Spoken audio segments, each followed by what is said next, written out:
At this point, I'd like to pass it to my colleagues, Dr. Saria Lofton and Mary Mora, who will each take a moment to introduce themselves. Dr. Lofton, could we start with you? Sure. Hi, I'm Saria Lofton. I'm an assistant professor at the College of Nursing at the University of Illinois, Chicago. And I've been working on a pilot for food as medicine in the South Shore community with Black women that have hypertension.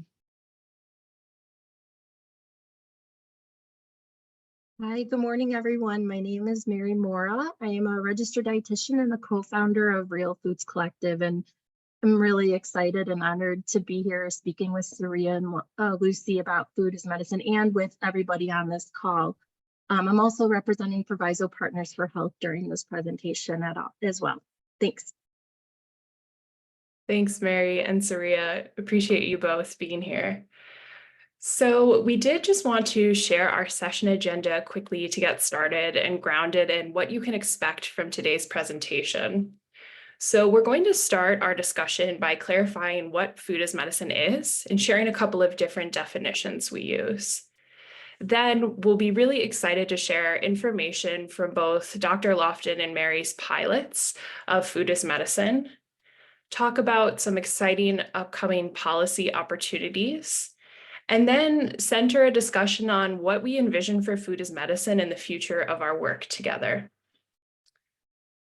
So jumping right in with what we think is a good definition and vision for food as medicine. There are many different definitions, of course, and in the next few slides, we'll cover a few of those commonly used. We'd like to begin our presentation by sharing the vision and values we've developed for food as medicine with our partners who participate in our Alliance for Health Equity Food as Medicine Subcommittee. I see many of you on this call, and I just want to start by expressing gratitude for your participation in the subcommittee. We are so thankful to be in partnership with you.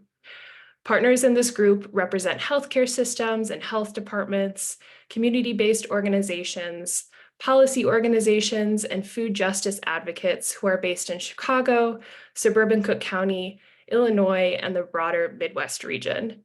This subcommittee was launched after our Chicago Food Justice Summit presentation in 2022, thanks to the efforts of many of you on this call.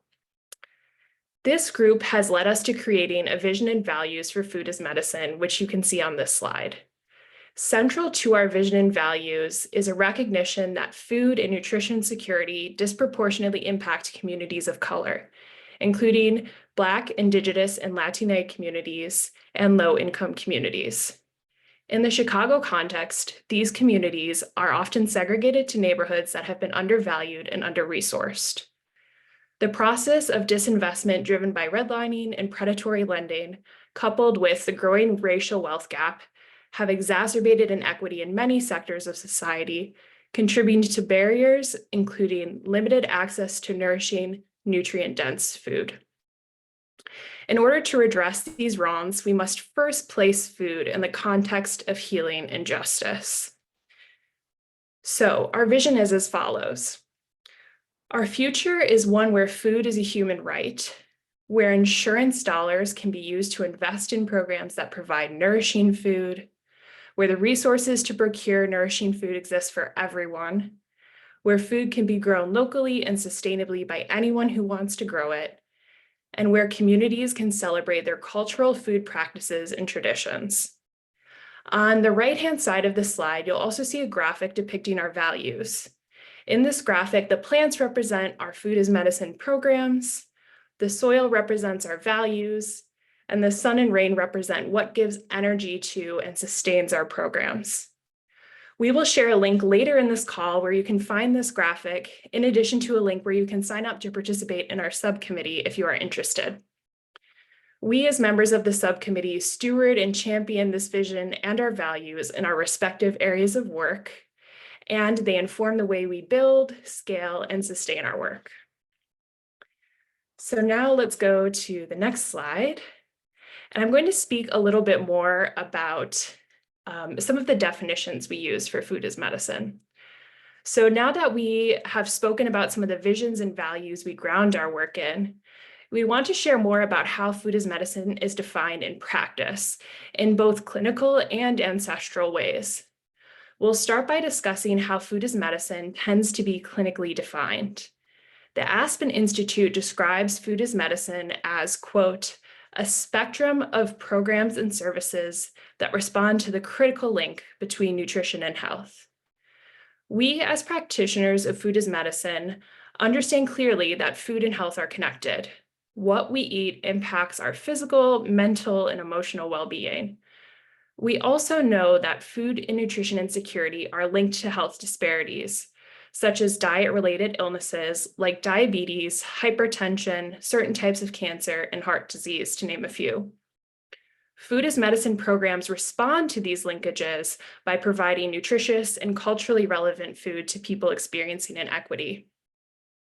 Food as medicine programs can span a spectrum of care from prevention to treatment, as illustrated in the Food as Medicine pyramid from Food as Medicine Massachusetts, which you can see on this slide. At the bottom of this pyramid are programs meant to prevent chronic diet-related illnesses for anyone who might be experiencing food and nutrition insecurity. And at the top are more specialized programs meant to treat a smaller subset of the population who have complex health needs and need tailored care. So let's take a minute to quickly walk through the pyramid and learn a little bit more about each program. At the top, we have medically tailored meals, which are meals developed to address the dietary needs of an individual's medical condition by a registered dietitian nutritionist. Individuals are referred by a healthcare provider or a plan. They may be pregnant or have a diet-related condition. In Chicago and Cook County, Shy Fresh Kitchen and the Greater Chicago Food Depository both participate in or operate medically tailored meals programs, respectively. Next, we have medically tailored food packages, which include a selection of minimally prepared grocery items, again selected by a registered dietitian nutritionist or another qualified nutrition professional, which is part of a treatment plan for an individual with a defined medical diagnosis. The recipient of the food package is typically capable of shopping for and picking up the food or preparing it at home, and they've been referred to the program by their healthcare provider. In Chicago, Windy City Harvest provides produce boxes as part of their program, Veggie RX, through the farm on Ogden that have been tailored to particular diets, such as low salt or low sugar for people with hypertension or diabetes, respectively. In the middle of the pyramid, we have nutritious food referrals, which, as the name would suggest, provide funds or for free or discounted nutritious foods. Individuals must receive a referral from their healthcare provider after being identified as having or being at risk for diet-related diseases. Lawndale Christian Health Center, for example, screens their patients and provides referrals to the Windy City Harvest Veggie RX program, for example. We also have many healthcare systems in the city and county who provide food insecure patients with vouchers to on-site food distributions and partnerships with food pantries like the Food Depository or local farms like Urban Growers Collective. If you are on this presentation and are part of a healthcare system that does participate in a voucher program, please feel free to drop the name of your healthcare system in the chat. We would love to learn more about you. Finally, at the base of the pyramid, we have two types of programs that are considered community-level healthy food programs. These programs provide nutritious foods for a population that has or is at an increased risk for chronic disease associated with food and nutrition insecurity. So these programs are typically done in partnership or consultation with a healthcare payer, provider, or nutrition professional. And they are designed and managed by that professional and in partnership with a community-based organization. Within population-level healthy food programs, we have providers in Chicago like Cocina RX and Good Food is Good Medicine, who provide cooking classes and other food supports for people who've been referred and have diet-related illness. And at the bottom of the pyramid, we have SNAP, WIC, and other emergency food programs. Groups like the University of Illinois Extension SNAP educators extend the benefits of programs like SNAP by providing community-based nutrition education for individuals and families eligible for the program. So it's important to note that although many of the programs in the Food as Medicine pyramid are intended for individuals who have a particular health condition, Many food as medicine providers will extend the program coverage to whole households and ensure that individuals who might be receiving a certain type of program are also enrolled in preventative programs with their families for which they are eligible, like SNAP and WIC.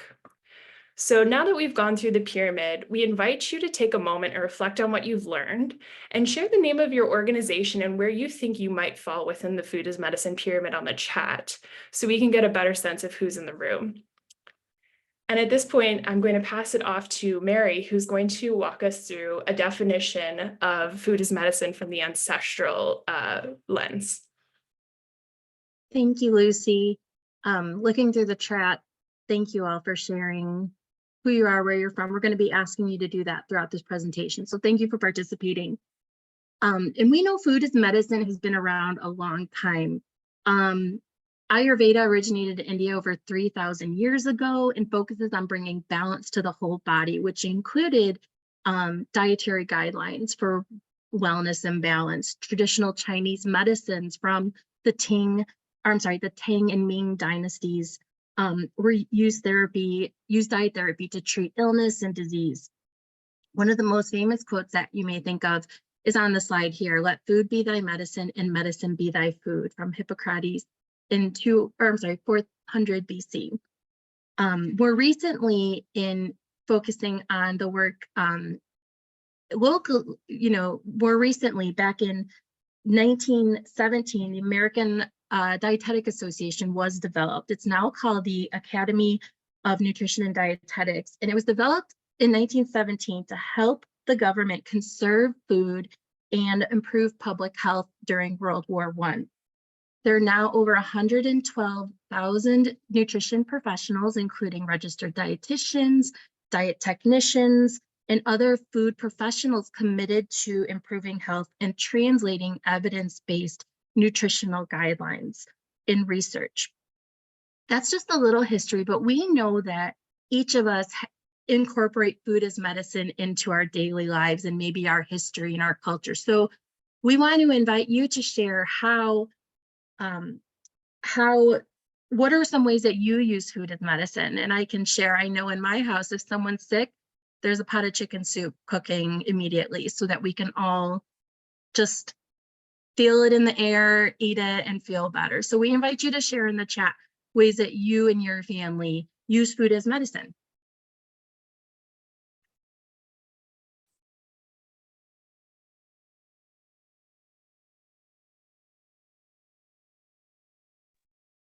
I think if you want to come up, mute too. Honey ginger tea, hot lemon honey for sore throats, oregano tea, definitely teas, herbal teas, vegan diets because of high cholesterol, great. Big chicken soup family over here too. Yeah, there's something about it. And it's a good way to use up anything that you need to use in your fridge, right? Rice and toast for upset stomach. Classic brat diet, great. Any other food as medicine tips and tricks you use within your family or that you grew up with? Okra water. I need to learn about that. Miso, garlic and ginger galore, peppermint for nausea. If anybody's ever experienced nausea during pregnancy, I know there's lots of tips and tricks. My sister would suck on whole cloves to decrease the nausea. So lots of different ways that we incorporate food as medicine. And the ways that Lucy explained are a little bit more technical, but we've been doing this for years and centuries. So what we're now trying to, find the proof that these are really important practices. So I'm going to hand it over to Lucy to talk about the benefits of food as medicine. And I love all of these chats. Thank you for sharing. Thanks, Mary. And yeah, it's just echoing that the chat is so rich and full of discussion. So thank you for sharing. So yeah, let's now talk a little bit about some of the benefits of food as medicine programs, since we've covered, our vision for food as medicine and a couple of different definitions. So within our food as medicine subcommittee, we tend to categorize the benefits into 4 groups. health, cost savings, local food system development and climate resiliency, and local economic development. This list is by no means exhaustive, but it does give us a snapshot of how equity-focused food as medicine programs can impact individuals and communities in multiple ways. So food as medicine programs have a clear connection to improved health outcomes in communities most affected by inequity. Medically tailored meals can reduce inpatient hospital admissions and emergency department or skilled nursing facility use. They also correlate to improvements in self-reported depressive symptoms and adherence to medication regimens and increased diet quality. Produce prescription programs have been shown to decrease A1C levels in people with diabetes and increase fruit and vegetable consumption. And I'll drop a link in the chat where you can learn a little bit more about studies of the connections between health and food as medicine. Food as medicine programs also have immense cost savings potential, both at the household level and the healthcare system level. Individuals who participate in programs have reported decreased trade-offs between purchasing medicine versus spending money on household needs like food. A study in 2022 used an economic model with over 6 million US adults to show that if we were to implement a nationally tailored, medically tailored meals for patients program, and this is particularly for patients who have diet-sensitive conditions and activity limitations, we could prevent 1.6 million hospitalizations and save $13.6 billion annually. And I'll drop a link in the chat if you're interested in reading that article and learning more. Programs that leverage local procurement, particularly from socially disadvantaged growers, producers, and vendors, can bolster local food systems and stimulate local economic development. The USDA Gus Schumacher NTAE Produce Prescription Program demonstrated that an investment of $9 million of food-related incentives resulted in $18 million in local economic impacts for farmers. So food purchased from local growers also has a shorter distance to travel to reach patients and arrives fresher and with more nutrients. Reinforcing and investing in local procurement pathways can also, over time, improve local food system infrastructure and reduce reliance on the global supply chain. And in turn, this has a possibility to reduce the impact of climate change and build resiliency.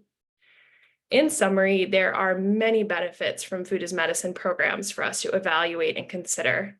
And perhaps the most important of all benefits is meeting the needs and wants of communities we serve by uplifting food as a human right.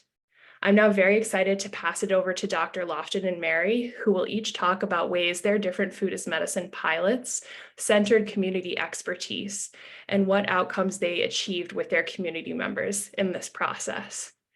So at this point, I'll pass it over to you, Dr. Lofton. Thank you, Lucy. I wanted to talk a little bit about the program that we initiated back in 2023. It was conceptualized in 2022 with partners Good Food is Good Medicine, also with Amina Kareem. And also we were starting to work with local farms and get to know folks, especially from my background and other backgrounds, working in local urban agriculture community.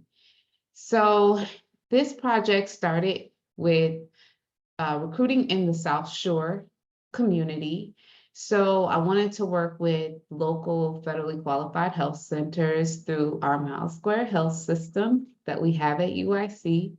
So in working with the Miles Square system, we targeted Inglewood and South Shore. We built a really great relationship with both clinics, and we honed in on South Shore because we wanted to actually kind of build a local hub around that community, which we ended up doing in a sense.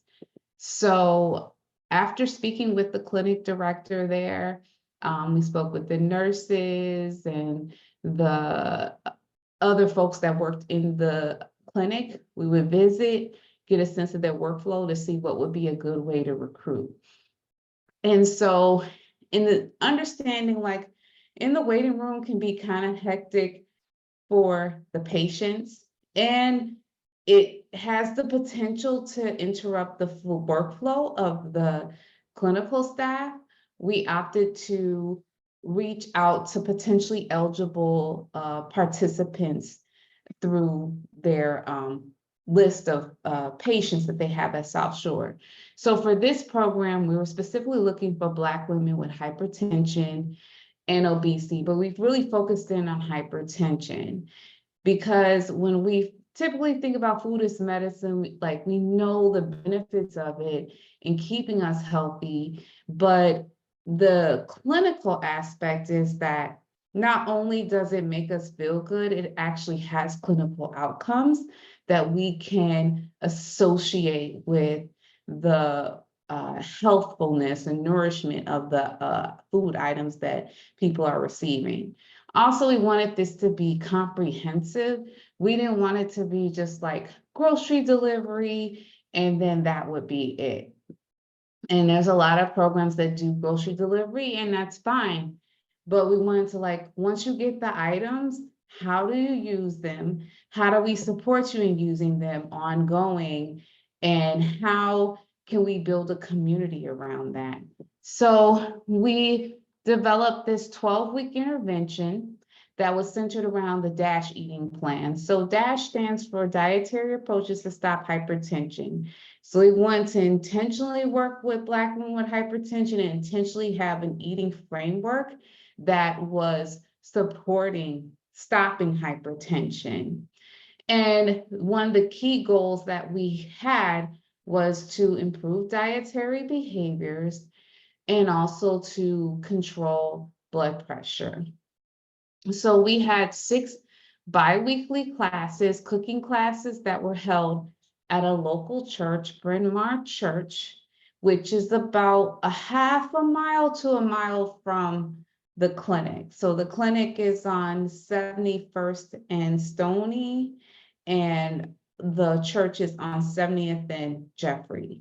So we held those cooking classes with Good Food is Good Medicine.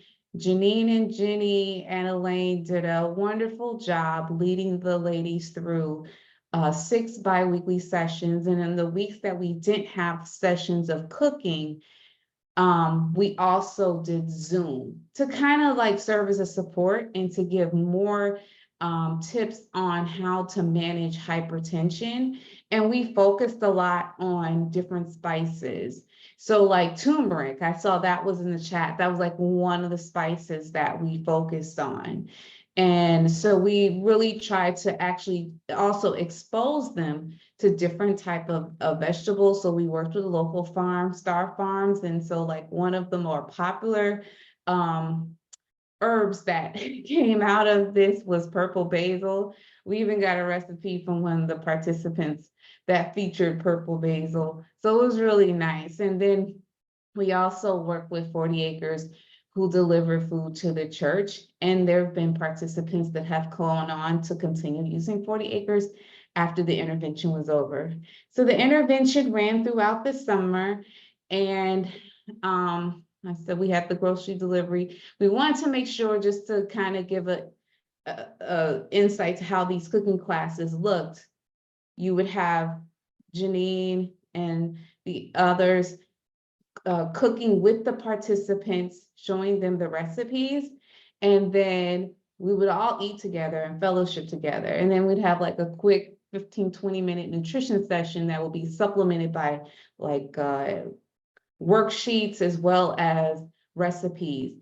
And the same recipes that they would cook in class are the ones we would give them ingredients for at the end of class. So they end up getting about 2 bags. They would get the produce bag weekly, but I'd also have a bag from Aldi's that would give them the opportunity to recreate the recipes they learned and to provide photographs to us of how they use the items. And they did a great job with that. So some of the things that we looked at were pre and post assessments in terms of anthropometrics, which means we looked at height, weight, waist circumference, body fat percentage. We also looked at blood pressure, did surveys, and we did blood draws to look at inflammation to see if that changed, and also looked at some metabolic biomarkers, as well as some metabolite biomarkers.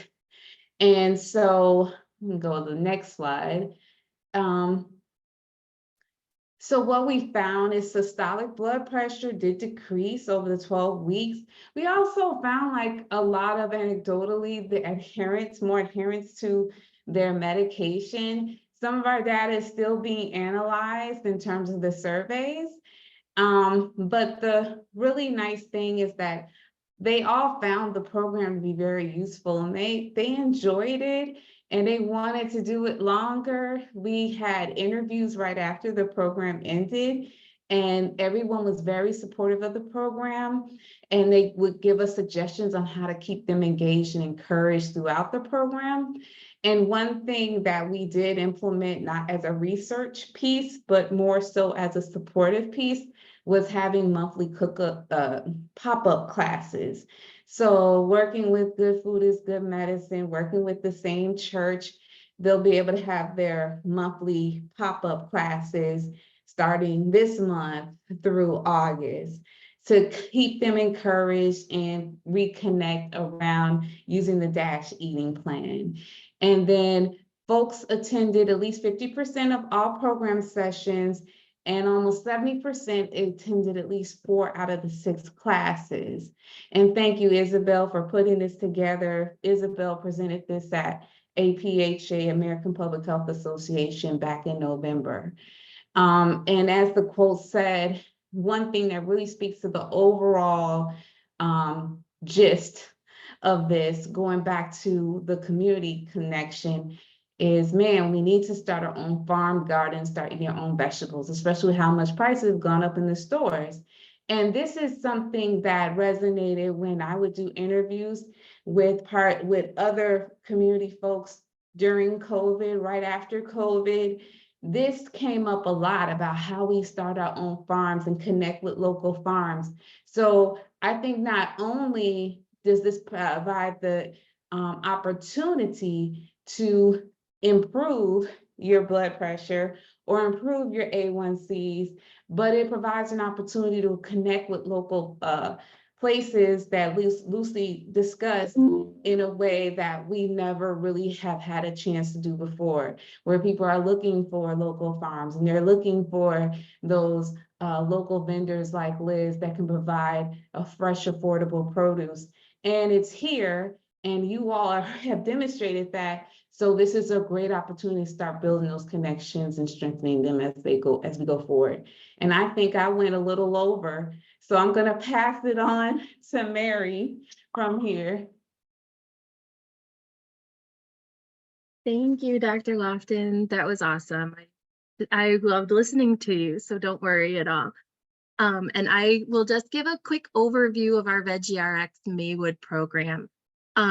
We were able to do our Food is Medicine program in Maywood through the incredible partnership we had with Chicago Botanic Garden, Windy City Harvest, who is really one of the local leaders in all of this work. So I have to give a shout out to them. And I think Amanda's on this session too, who was a dietetic intern working with Windy City Harvest as they developed the VeggieRx program. So shout out to Amanda. But we basically, we were the suburban extension of the Windy City Harvest program. So we are located in Maywood, and people who were SNAP participants were eligible to get a box of produce through the VeggieRx program. We partnered with Loyola Medicine, specifically the family medicine department, and this was through Proviso Partners for Health. So if somebody participated in the program, there were 3 components. They received a 10-pound box of fresh, locally grown produce at the distribution.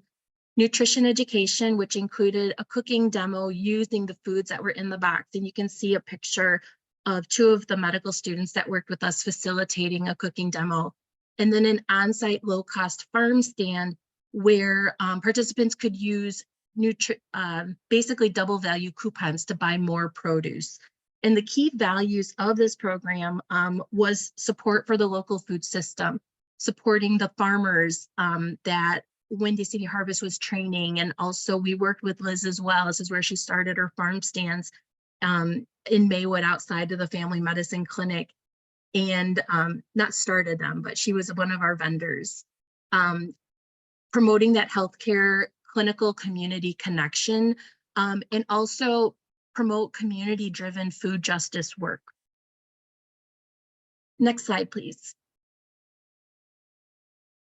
Our team, led by Dr. Lena Hatchett and Dr. Kimmy Sue, who is a family medicine physician, wanted to look at some qualitative data. So we incorporated community-based participatory research to assess the program and really assess the experience from the participants' point of view.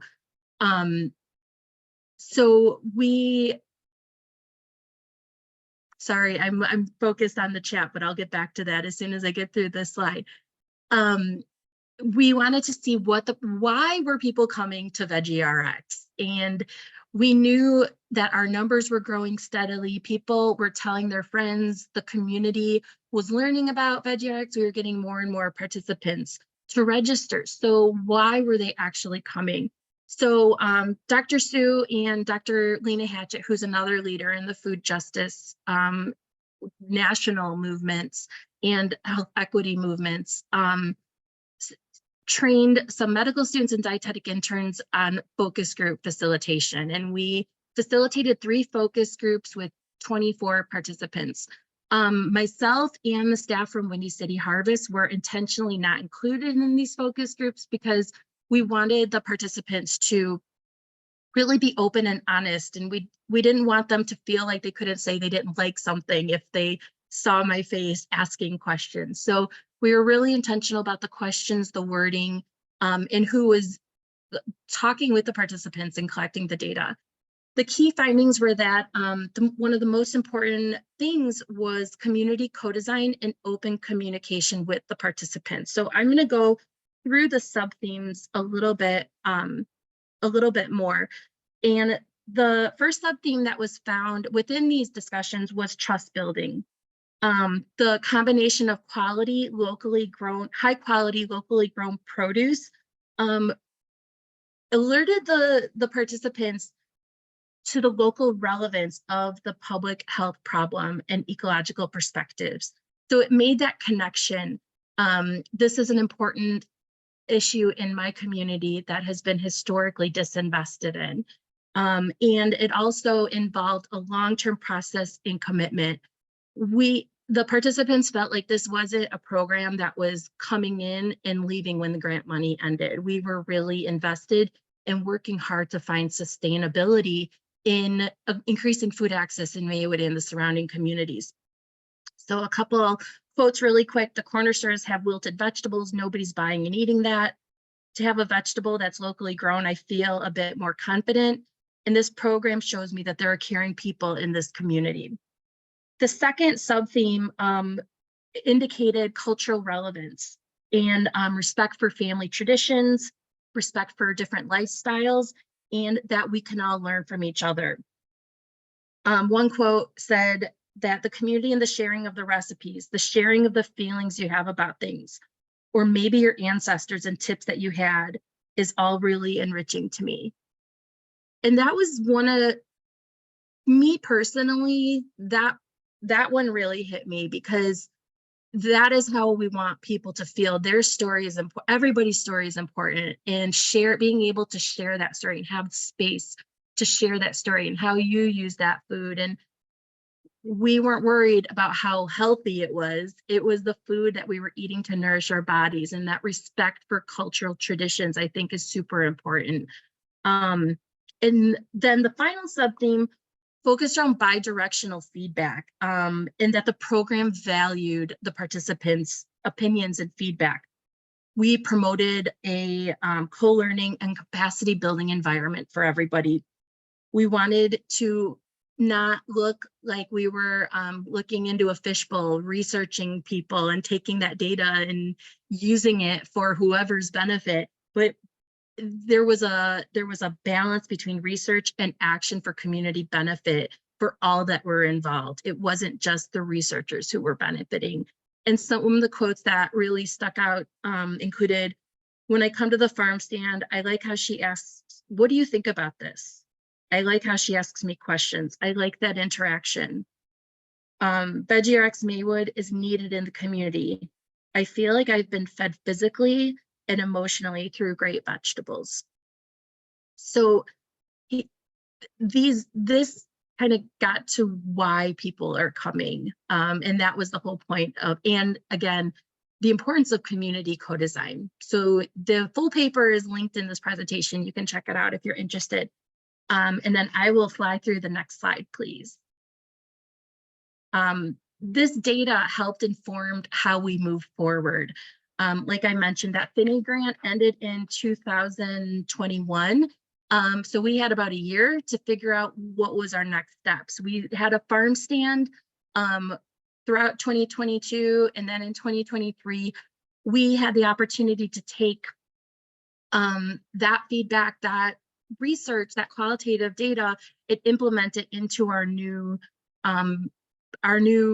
food access model. And we renamed it. It was our time to kind of make VeggieRx Maywood into what our participants and what our community members wanted it to be. So we presented this to our group via social media.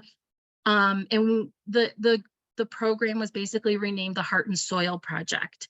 The heart indicating the passion, a focus on health, a focus on pride, community love, self-love, which are all core focuses of Proviso Partners for Health, which is a bigger community coalition that's helping us move this work along. And then the soil is homage to the earth and the land and the farmers and our ancestors who built the food systems, and our hope to dismantle the racist ways that have perpetuated. And it's a project because we're always working on it. We're really always trying to improve on what we had before. So our primary funding now is through the West Cook Coalition.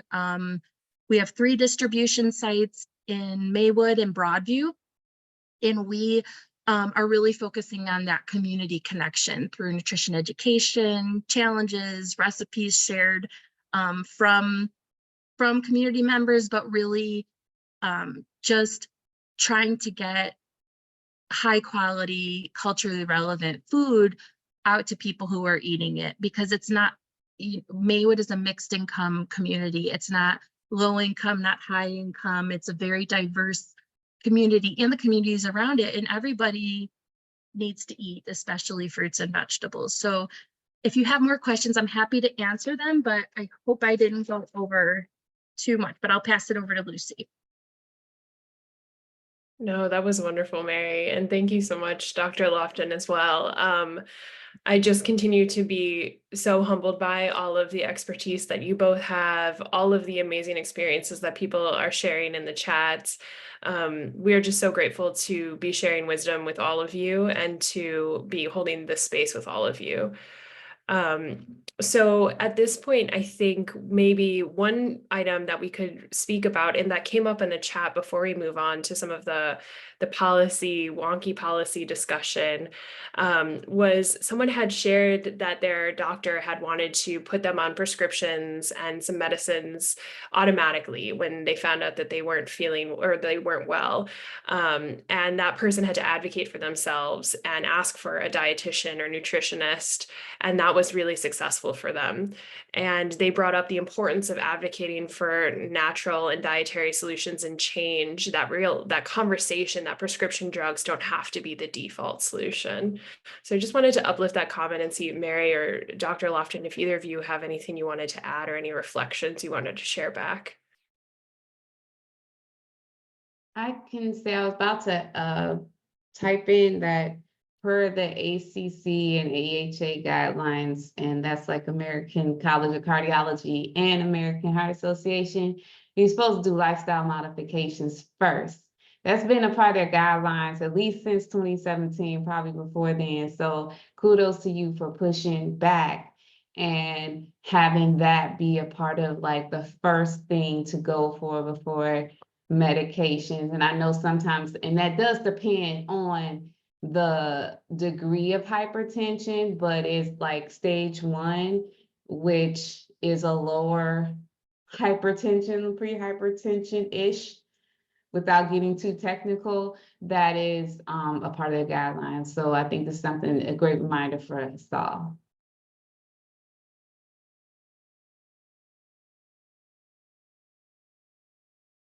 Thank you so much, Dr. Lofton. Mary, anything to add from your perspective before we keep moving? Okay. Yeah, I was just going to say, I totally agree with Dr. Lofton. When I do diabetes education, I always say the first 2 lines of defense are always diet and exercise, whether it's pre-diabetes, type 1, type 2, and then we add medications if needed. So, you know, I think no matter where you are, food and lifestyle modifications are really important. Thanks, Mary. Well, we continue to welcome comments and questions in the chat as we move through the last slide of our presentation and then get ready for discussion. So, you know, Dr. Lofton's and Mary's programs are 2 of many examples of food as medicine programs. And we, you know, recognize that these programs, we've said this many times on this presentation, really do have the capacity, as evidenced, to transform health and well-being for communities most affected by inequity.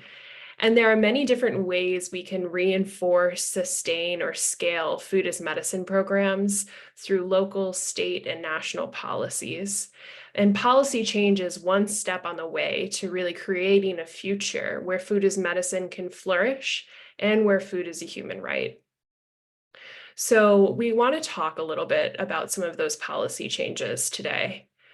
So food as medicine in large part took root through policies like the Farm Bill, which I know there was a presentation yesterday at the summit about the Farm Bill, and the Child Nutrition Act, which gave rise to WIC.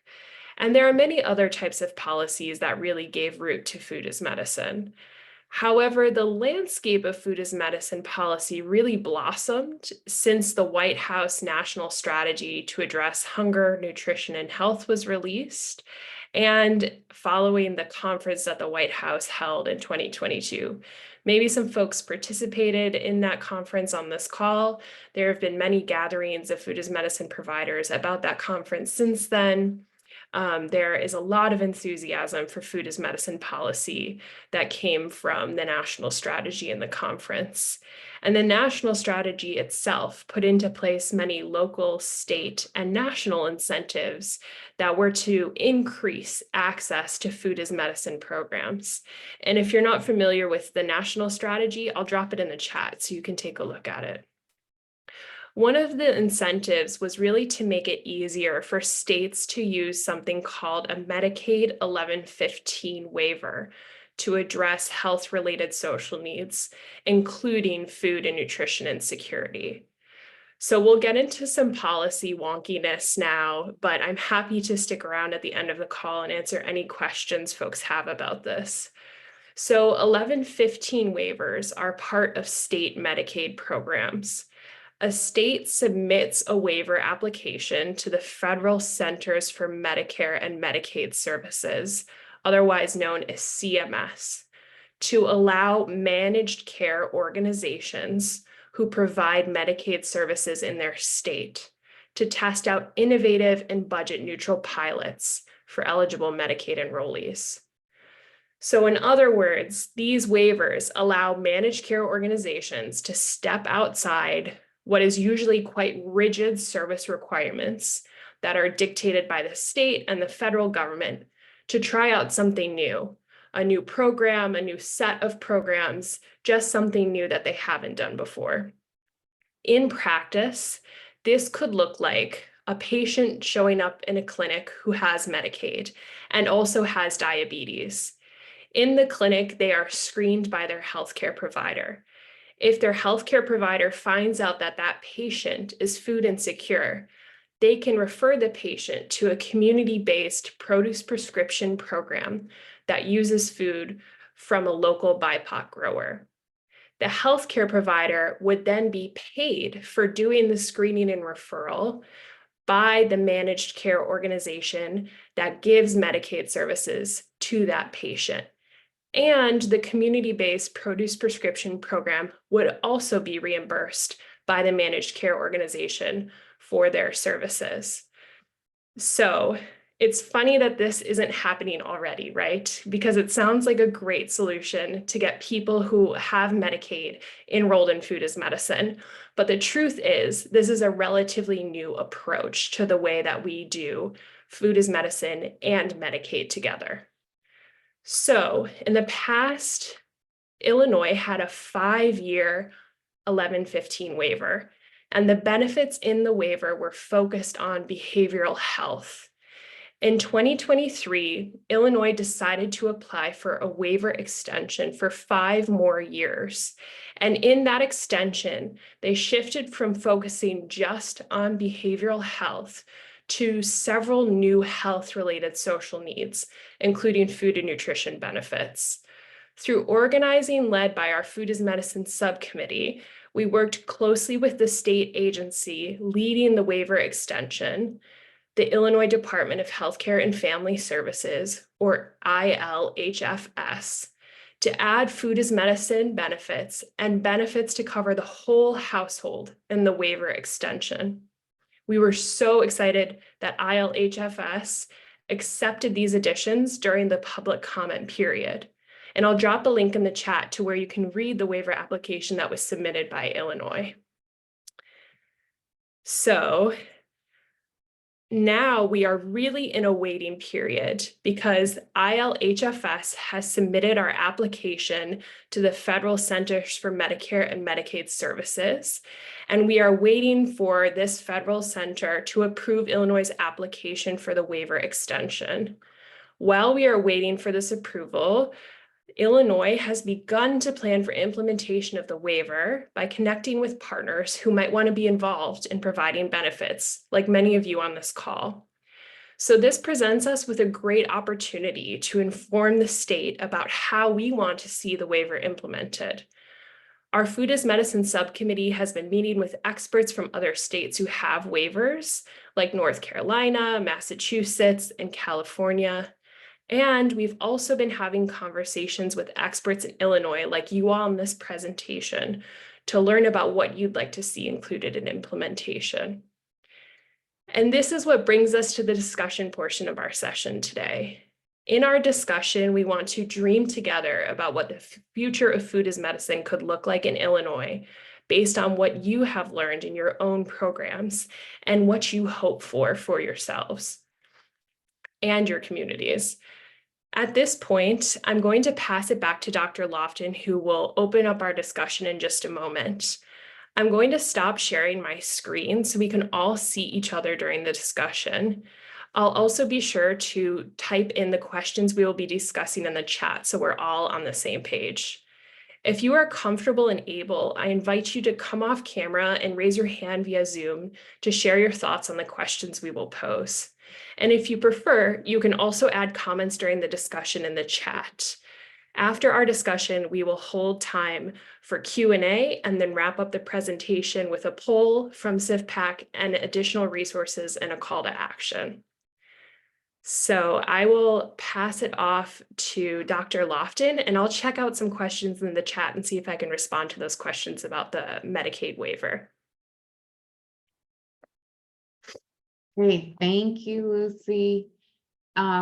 So the first thing we want to talk about in our discussion is when you think about your work, what are the root causes of your success? And you can unmic or just put it in the chat.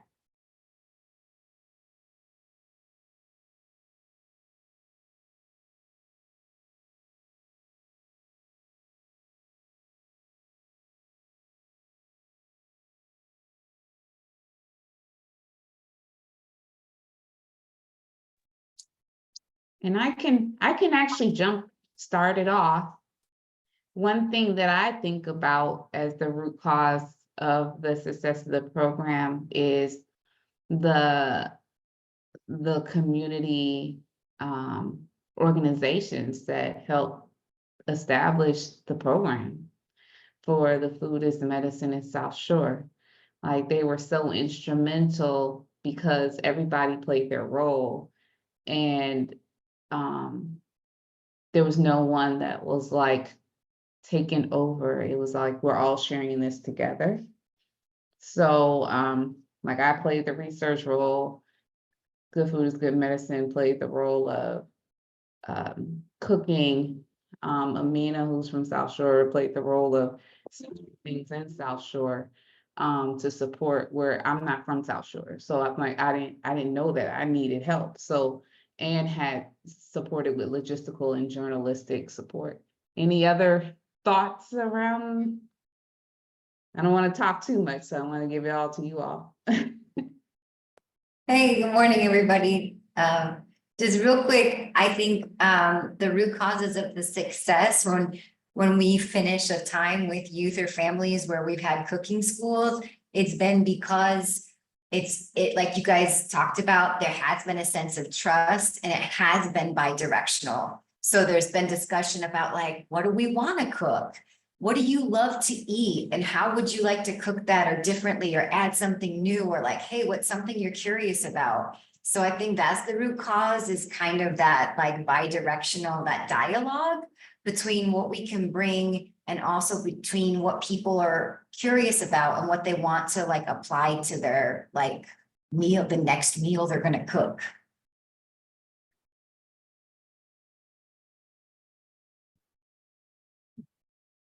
Yeah, that's great.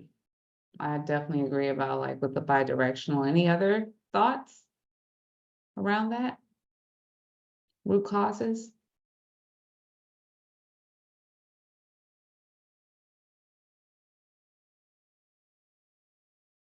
Listening, learning, plugging in beyond my own passion for food, informing discussions around community, raising awareness. Yeah.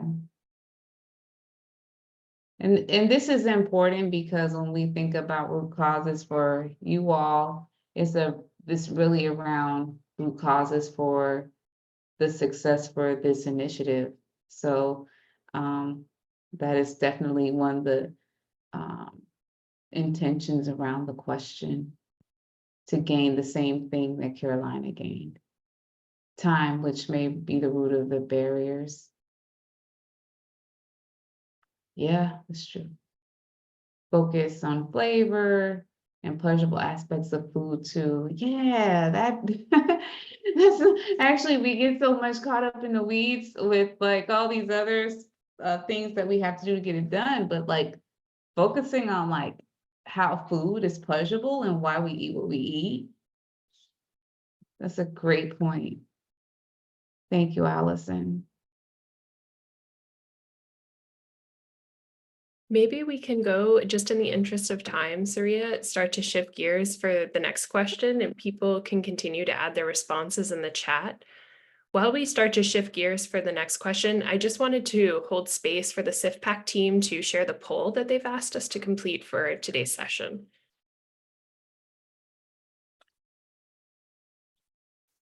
We'll give folks a minute to respond to the poll and then maybe pass it to Mary, who has our second discussion question for us. Thank you. And I invite you to chat or to unmute yourself if you'd like to share anything. But our next question is, what would have to be in place to support your dreams for the future of food is medicine? And Lucy just popped it in the chat.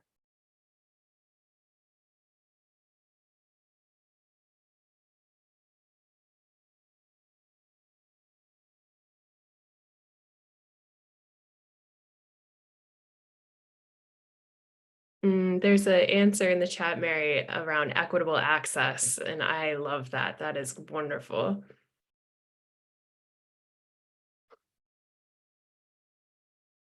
I think I would also include prevention, coverage for prevention, not just disease management, or including more preventive coverage. I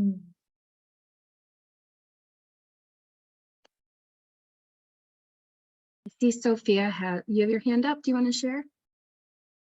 Yeah, thank you so much. This was a great presentation. I kind of wanted to answer both questions simultaneously. But so when I'm thinking of access, I'm thinking more in terms of like who is qualified to actually execute this work. In terms of like public health, that used to have a very different meaning than what it means now, especially when we're looking at programs such as food is medicine or food is health. So it's kind of like we no longer have the time or the space to be waiting for people to get all of this higher education in order to continue this work. The people who are already doing it, they are like very knowledgeable and trained in this field. But I think we're at a bit of a challenging standstill where it's like we're waiting for more people to join this work, but we don't know what qualifications we should be looking for really.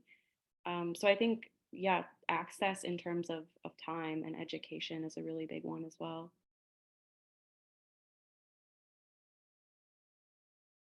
Thank you for sharing, Sophia. I completely agree. Sherry said exactly what I was about to comment about community health workers and peer educators.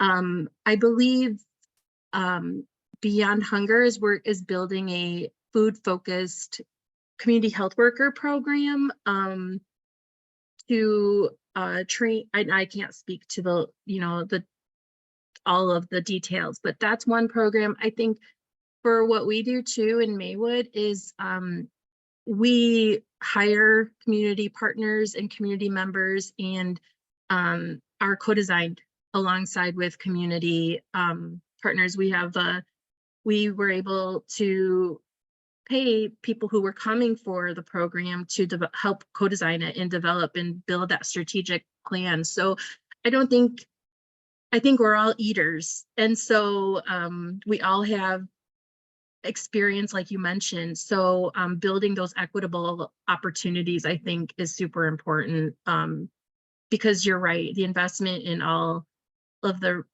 higher education needs for research and all, it is hard, but I think that's where the partnerships are key.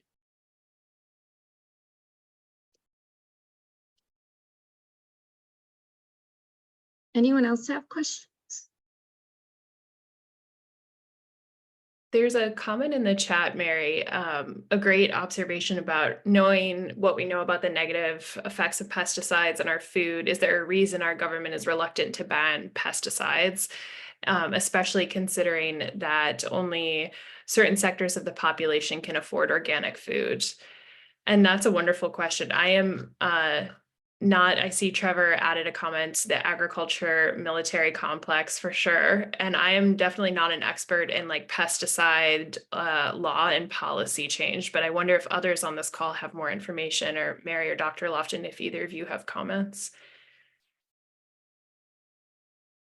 I am definitely not an expert on that either. So if anybody has any insights, please share. I'll jump in briefly. There are a few bills at the Illinois level this year that are working on restricting specific uses of pesticides, but certainly not banning them. Some are around drift, particularly in context next to other farms or natural areas. There's some around notifications to make sure folks are not being sprayed, or when spraying is happening around pesticides. But a lot of there's, as was mentioned in the other comment, there's a lot of money being made by the existing systems that are dependent upon these pesticides as well.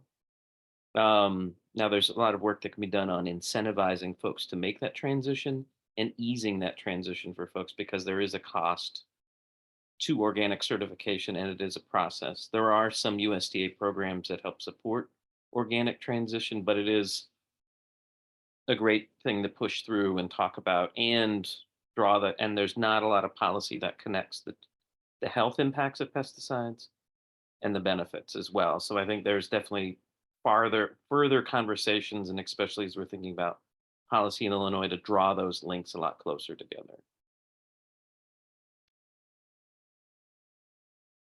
Thank you, Roger. At this point, Mary and Dr. Lofton, I think I'll pull up the slides again, but if folks continue to have thoughts about our discussion questions, we invite them in the chat. Before I pull up the slides, any final thoughts, Mary or Dr. Lofton, about the discussion before we move on?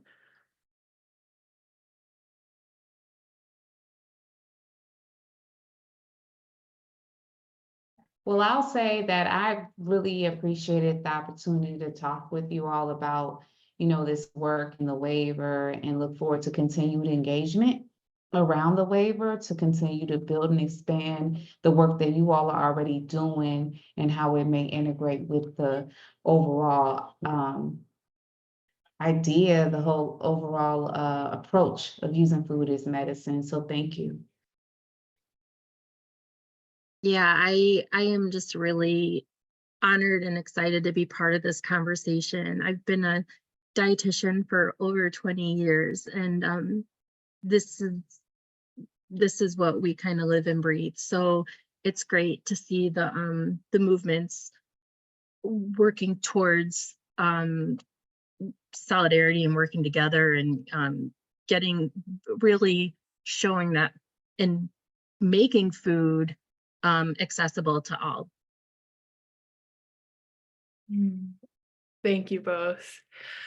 So as promised, I'm about to drop a bunch of links in the chat, which correlate to the resources you can see on the left-hand side of the screen. So there's a poster presentation from Dr. Lofton, which she alluded to earlier with help from Isabel Gaelic. There's a Block Club Chicago article about Dr. Lofton's work. There's a research article from Mary, and then there's an op-ed on food as medicine that Dr. Lofton and I wrote for the Chicago Sun-Times. I also wanted to highlight a few calls to action. I'm going to put, again, the links for the calls to action in the chat and then walk you through what we're encouraging folks to do. So the first is to invite you to join our Food is Medicine Subcommittee. If you aren't part of the subcommittee yet, please do fill out that poll, or excuse me, the short survey. We're just asking for your email and your other relevant contact information so we can add you to our list. The subcommittee meets quarterly, and we would love to have you participate in our calls. The second item is a link to a partner spreadsheet. So in this spreadsheet, we are pulling together a list of food as medicine providers across the state of Illinois to share with ILHFS. And this list of providers are folks who have expressed interest in working with the state on the 1115 waiver. I know there was a question in the chat about how to get involved. And if you are comfortable sharing the name of your organization and maybe a link to your website in the spreadsheet, that's a great way to get started. And then the last thing is a more immediate call to action. So the Alliance for Health Equity Food as Medicine Subcommittee has written a letter to ILHFS outlining several of our values for implementation, many of which we've talked about on the call today. We encourage you to take a look at that letter and see if it aligns with what you are interested in supporting. And if so, we're asking for organizations to kindly sign on to the letter by next Wednesday, which, looking at my calendar, I believe is March 13th. So if you could please click into that last link, you'll find a way to sign the letter if you're interested, but you'll also find a link to the letter itself in the form. Please take a look at that, and please do sign on behalf of your organization if you are interested in supporting the values we put forth in the letter.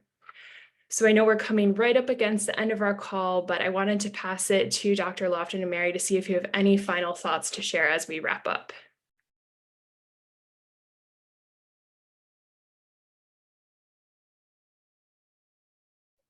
Well, I'll say I started sharing the I started sharing the poster with folks. And feel free to reach out to me at any time about this. I'm pretty accessible through my email. And, you know, always willing, once I get the data analyzed, like we've been working on it with the biostatistician for the last couple of weeks. So once we finally get that finalized, I'm more than willing to share that information. So please reach out with any ideas, anything. I'm open. I love to see this work go forward, and thank you for your attention and time.